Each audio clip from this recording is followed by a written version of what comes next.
16 minutes past midnight, June 6, 1944. Somewhere above the fields east of Caen, a wooden aircraft with no engine and no lights drops out of the darkness at nearly 100 kilometers an hour, its pilot judging his approach entirely by moonlight, memory, and nerve. There is no roar of an engine to announce it, only the rush of wind over canvas and plywood. And then, with a shuddering crash of splintering timber and tearing metal, it slides to a halt in a field within a few dozen meters of a small canal bridge, so close that the pilot will later joke he could have landed on the bridge itself had anyone asked him to. Before the wreckage has stopped moving, men are already spilling out of the shattered fuselage, rifles ready, running through the dark towards a structure that, in a few hours, engineers fear the retreating Germans will blow into the canal below. This is the opening move of Operation Overlord, hours before a single soldier wades ashore on the beaches that will make D-Day famous. And it is happening not on sand, but in a quiet French farming village that most of the men storming towards that bridge have never heard of. Its name is Bénouville. 2 kilometers further on, along the same waterway, lies a smaller village called Ranville. Within 2.5 hours, Ranville will be free. It will be, by most credible accounts, the first village liberated in France, and almost nobody watching those splintered gliders settle into the Normandy grass has any idea that history is being made in a field most of them cannot even see clearly in the dark. To understand why a 59-ton stretch of steel spanning a French canal mattered enough to justify one of the most precise and dangerous glider assaults of the entire war, it helps to look at a map the way the planners of Operation Overlord looked at one in the spring of 1944. The invasion beaches, 5 of them stretching along 80 kilometers of Normandy coastline, formed a fragile crescent. On the eastern end of that crescent sat Sword Beach, the flank nearest to the German-held city of Caen, and nearest, crucially, to the panzer divisions massed in reserve who could, if given a clear run, drive straight through the gap between the beach and the paratroopers landing further inland and roll up the entire invasion from the side. Between those panzer divisions and the beach lay 2 waterways, the Caen Canal and the River Orne, running almost parallel a few hundred meters apart. Only a handful of bridges crossed them. Whoever held those bridges controlled whether German armor reached the coast in hours or in days. The problem facing Allied planners was brutally simple to state and desperately difficult to solve. The bridges had to be captured intact, not destroyed, so that Allied reinforcements could later use them to push inland. And they had to be captured before the Germans, alerted by the sound and fury of the wider invasion, had time to detonate the demolition charges that reconnaissance photographs showed had already been wired beneath them. Delay of even an hour or 2 could be fatal to the entire eastern flank of the invasion. Intelligence assessments placed elements of the 21st Panzer Division close enough to Caen that, given a clear road and an intact bridge to cross, armored columns could reach the coast in a matter of hours rather than days. A conventional assault, paratroopers scattered across the countryside by wind and flak, regrouping in the dark before advancing on foot, risked giving the German garrison exactly the warning and the time it needed to blow the crossing sky high. Naval bombardment or an airstrike could destroy the bridges just as easily as the enemy could, achieving nothing except handing the Germans a defensible barrier for free. What the operation demanded was something that had barely been attempted before at this scale: landing a company of infantry, in darkness, within touching distance of a heavily defended objective, with enough speed and surprise that the 50-strong German garrison would be overwhelmed before it could react at all. Every existing method of delivering troops by air, parachute drops scattered by wind, seaborne assault requiring the very bridges it was meant to seize, was too slow, too imprecise, or simply the wrong tool for a target this small and this time-critical. The answer belonged to Major John Howard and the men of D Company, 2nd Battalion, the Oxfordshire and Buckinghamshire Light Infantry, together with a detachment of Royal Engineers whose job was to strip the demolition charges the moment the bridge was secured. Howard, a former police sergeant who had risen through the ranks on ability rather than background, had drilled his company relentlessly for months, rehearsing the assault on a mock-up built to the exact dimensions of the real target, timing every man's run, from the point his glider would stop to the position he needed to reach until the entire operation ran, in Howard's own description, like clockwork. Platoons practiced in full kit, in daylight and in darkness, storming trench lines and pillbox positions built to match aerial photographs of the actual bridges, again and again, until movements that would need to happen in pitch darkness under fire had become close to automatic. The vehicle chosen to deliver them was the Airspeed Horsa glider, a plywood-skinned aircraft roughly 20 meters long with a wingspan approaching 27 meters, capable of carrying up to 28 fully equipped soldiers or a small vehicle, towed across the channel behind a Halifax bomber, and then released to glide the final distance in complete silence. No engine noise to warn the defenders below that anything at all was approaching from the night sky. Built largely of wood rather than metal, partly to conserve strategic materials and partly because a wooden airframe could be produced quickly by furniture makers and joinery firms rather than aircraft factories already stretched thin, the Horsa was never intended to survive its own landing intact. Pilots aimed to arrive nose first into open ground at speed, accepting that the undercarriage and often the fuselage itself would be wrecked in the process, so long as the men inside walked away able to fight within seconds of stopping. The precision required of the glider pilots bordered on the extraordinary. Flying without power, navigating by stopwatch, compass, and a memorized sequence of landmarks glimpsed by moonlight, the pilots of the first 3 gliders, Staff Sergeant Jim Walwork among them, had to bring nearly 7 tons of wood, metal, and men down in open, unlit fields at night and stop within meters of a specific, narrow target, close enough that surprise would be total but not so close that the crash itself would kill the men aboard. Walwork's glider, carrying Howard and the leading platoon, touched down so close to the Caen Canal bridge that its nose came to rest almost against the perimeter wire, an approach so accurate that it has been studied by military aviators ever since as one of the finest pieces of night flying of the entire war. 2 more gliders landed within seconds and meters of the first. Within perhaps 10 minutes of that initial impact, both the canal bridge, soon to be renamed Pegasus Bridge after the winged horse emblem worn by British airborne troops, and the parallel bridge over the River Orne had been stormed and secured, their German garrisons killed, captured, or scattered into the darkness, and the demolition charges beneath them diffused before a single one could be triggered. It had not come without cost. Lieutenant Den Brotheridge, leading the first platoon across the canal bridge, was cut down by German gunfire within moments of reaching the far bank, one of the very first Allied soldiers, by most accounts the first, to die by enemy action on D-Day, hours before the invasion fleet had even come within sight of the beaches. Nearby, at the western end of the bridge, stood a small café run by a French couple, Georges and Thérèse Gondret,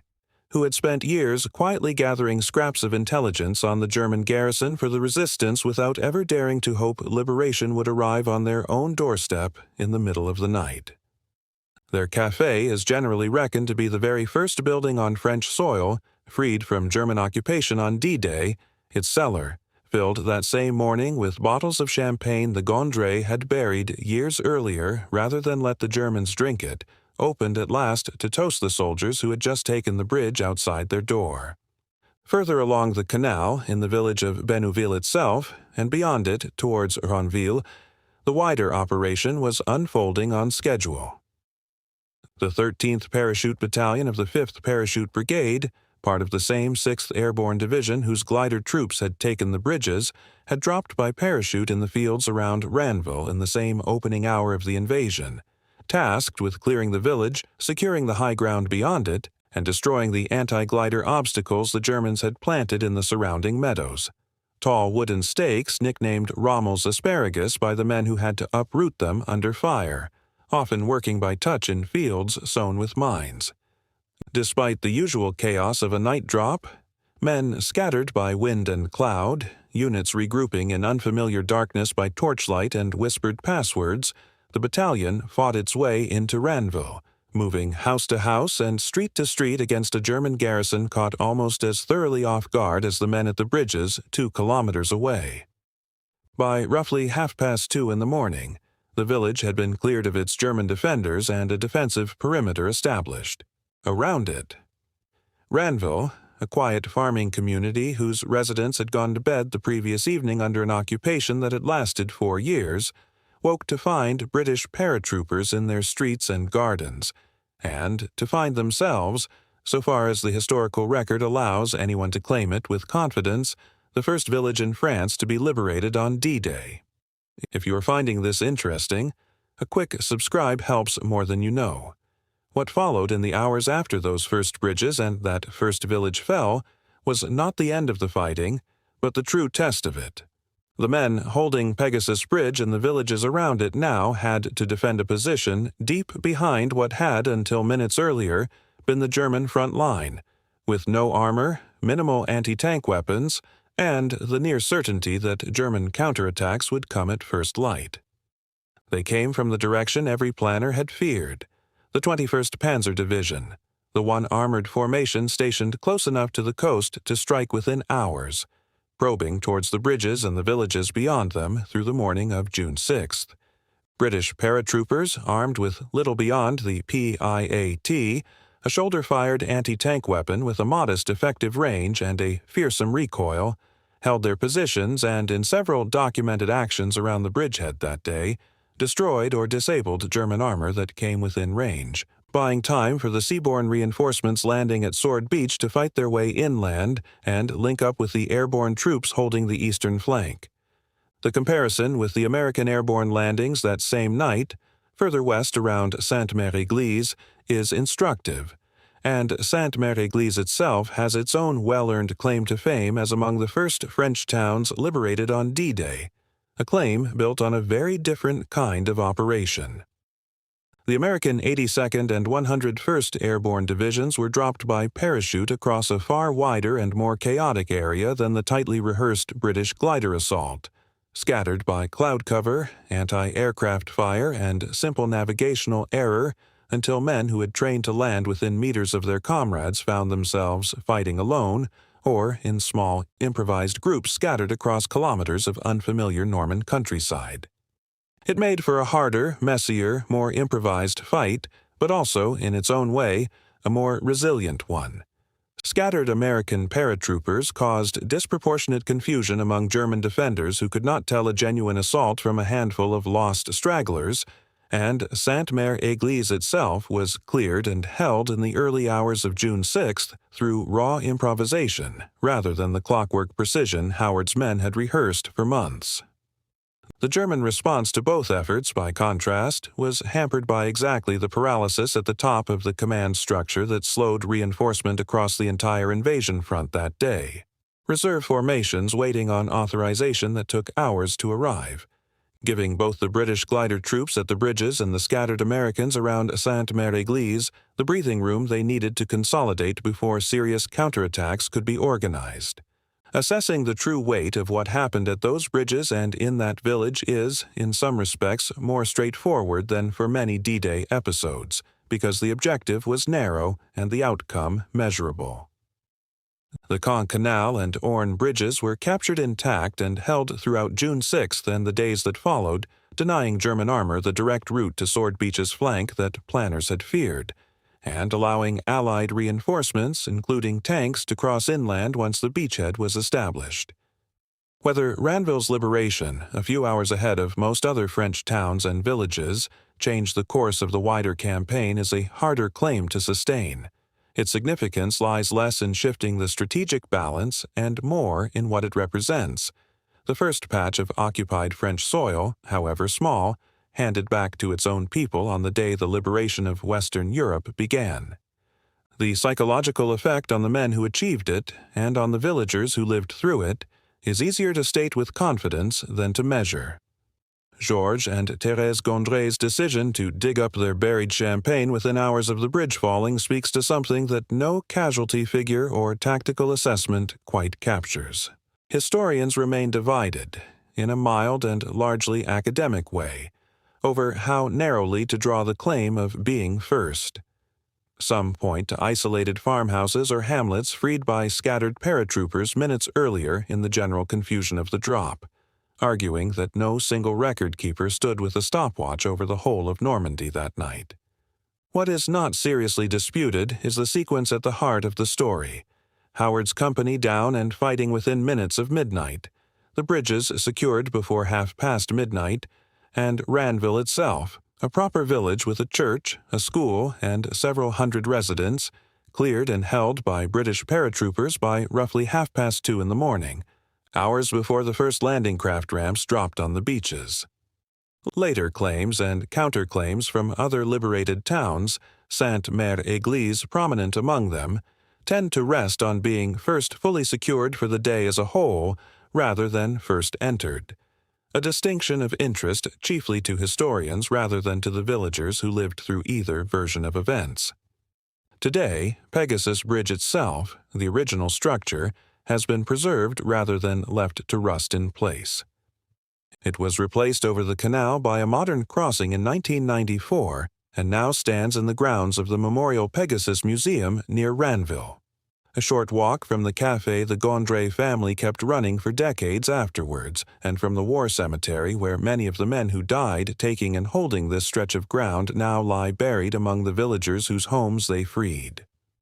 Major Howard himself returned to the site many times before his death in 1999, and the operation he led remains one of the most closely studied set-piece actions of the entire war, taught not for its scale, which was modest, a few hundred men and 2 river crossings, but for the precision of its planning and the discipline of its execution, echoed in later airborne and special operations doctrine that prized exactly the combination of rehearsal, surprise, and speed Howard's company had demonstrated in the dark that night. Return once more to that field outside Bénouville, 16 minutes past midnight, the splintered wreckage of a glider still settling in the dark, men running towards a bridge before the enemy below has any idea what has landed among them. In the space of about 10 minutes, a bridge that could have been rubble within seconds of the alarm being raised was instead standing, intact, in British hands. In the space of a few hours, a village whose residents had endured 4 years of occupation woke to find it over. No grand strategic masterstroke delivered that outcome, no single overwhelming weapon or vast fleet. It was delivered by roughly 180 men in 6 wooden gliders, flown with a precision that still astonishes those who study it, followed by paratroopers fighting their way through unfamiliar fields in the dark to clear a village most of them had only ever seen on a map. Ranville did not choose to be first. It simply happened to lie closest to the bridges that had to be taken before anything else on D-Day could safely begin. And because of that accident of geography and the discipline of the men sent to secure it, it became the first village in France to feel, however briefly and however precariously that first morning, what liberation actually meant. Long before the beaches, before Caen, before Paris, before the war in the West was won, there was a quiet Norman village at 2:30 in the morning, and the sound, for the first time in 4 years, of French voices speaking freely in their own streets.